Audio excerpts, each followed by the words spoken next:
પાટણમાં કેનાલમાંથી યુવતીનો મૃતદેહ મળી આવ્યો છે. નર્મદાની મુખ્ય કેનાલમાંથી યુવતીનો મૃતદેહ મળી આવ્યો. ચાણસ્માના રામગઢ કંબોઈ ગામેથી મૃતદેહ મળી આવ્યો તો પૂરીબેન દેસાઈ નામની યુવતી હોવાનું જાણવા મળ્યું છે. મૃતદેહને પોસ્ટમોર્ટમ માટે ચાણસ્મા હોસ્પિટલ ખસેડવામાં આવે છે. આ મૃતદેહને પોસ્ટમોર્ટમ અર્થે ખસેડવામાં આવ્યો છે અને હાલ આ સમગ્ર મામલામાં વધુ કાર્યવાહી હાથ ધરવામાં આવે છે. પાટણના કેનાલમાંથી આ પ્રકારે યુવતીનો મૃતદેહ મળી આવ્યો.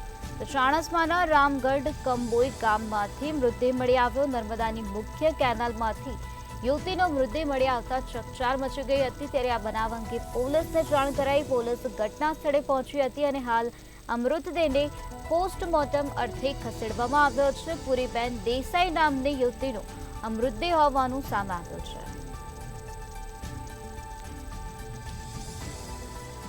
પાટણના ચાણસ્માના રામગઢ કંબોઈ ગામમાંથી યુવતીનો મૃતદેહ મળી આવ્યો છે. નર્મદાના મુખ્ય કેનાલમાંથી યુવતીનો મૃતદેહ મળી આવ્યો, જેના કારણે ચકચાર મચી ગઈ હતી. ત્યારે પોલીસ દ્વારા હાલ આ સમગ્ર મામલામાં વધુ તપાસ હાથ ધરવામાં આવી રહી છે. મૃતદેહને પોસ્ટમોર્ટમ અર્થે ખસેડવામાં આવ્યો છે. પૂરીબેન દેસાઈ નામની યુવતીનો મૃતદેહ હોવાનું સામે આવ્યું છે.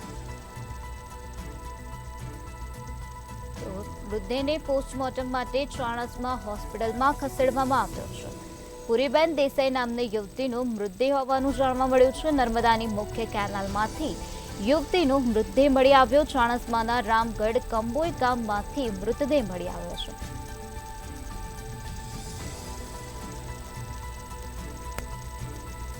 તો પાટણનો આ બનાવ પ્રકાશમાં આવ્યો છે, જ્યાં કેનાલમાંથી યુવતીનો મૃતદેહ મળી આવ્યો. યુવતીનો મૃતદેહ મળી આવતા ચકચાર મચી ગઈ હતી. ત્યારે પોલીસ ઘટના સ્થળે પહોંચી હતી અને પોલીસ દ્વારા તપાસ હાથ ધરવામાં આવી. પોલીસે મૃતદેહને પોસ્ટમોર્ટમ અર્થે ખસેડ્યો છે.